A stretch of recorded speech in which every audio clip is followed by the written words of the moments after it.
Entre régions, Sport Is, I comme international, S comme solidaire. Nous en parlons avec son président Xavier Serry.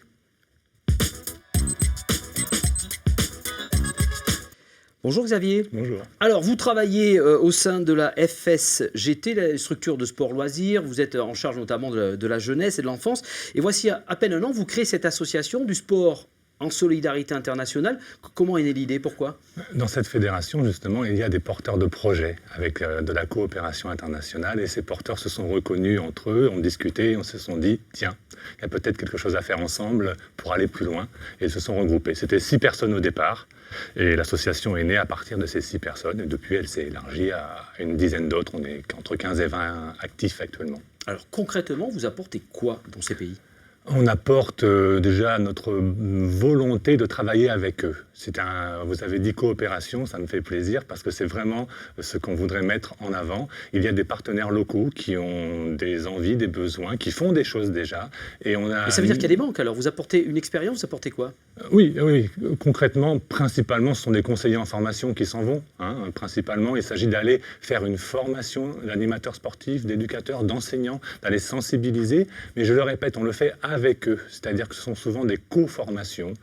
Par exemple, dans un pays, il y aura des jeunes qui seront du pays en train d'apprendre à animer le sport, mais avec des jeunes Français qui pourront y aller. Il y a une co-formation et les formateurs seront aussi des 2 pays. Alors, 9 projets, 9 actions culturelles dans plusieurs pays. Il y en a quelques-uns qui m'interpellent, par exemple en Palestine. Et là, vous visez les femmes, comme au Maroc, je crois d'ailleurs aussi. Pourquoi? Ça veut dire que dans ces pays-là, les femmes ont du mal à accéder à la pratique sportive ou qu'il y a du retard?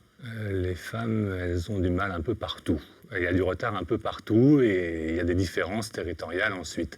Donc c'est vrai que les filles, quand elles quittent l'école, et des fois elles la quittent assez tôt, n'ont plus vraiment accès à un monde associatif comme on l'a ici, où elles peuvent ressortir de chez elles, retrouver de la culture ou du sport.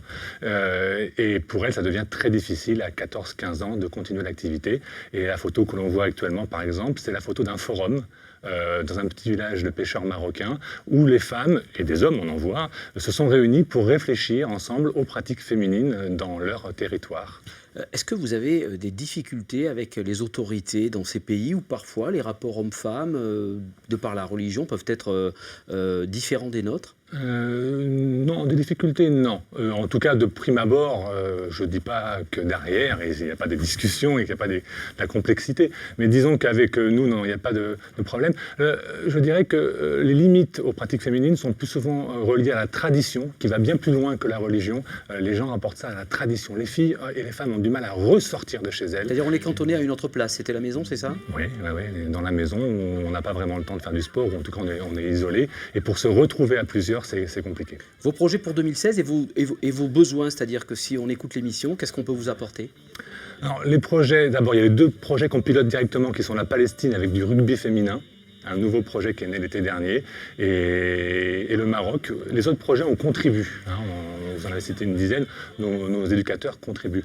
On a besoin de gens, de volontaires, qui ont envie de partir avec nous sur le terrain. C'est possible, la place est là. Je pense notamment à nouveau au rugby, où une animatrice, une éducatrice de Midi-Pyrénées-Languedoc pourrait très bien dire je m'inscris dans le projet. On a un nom à vous proposer.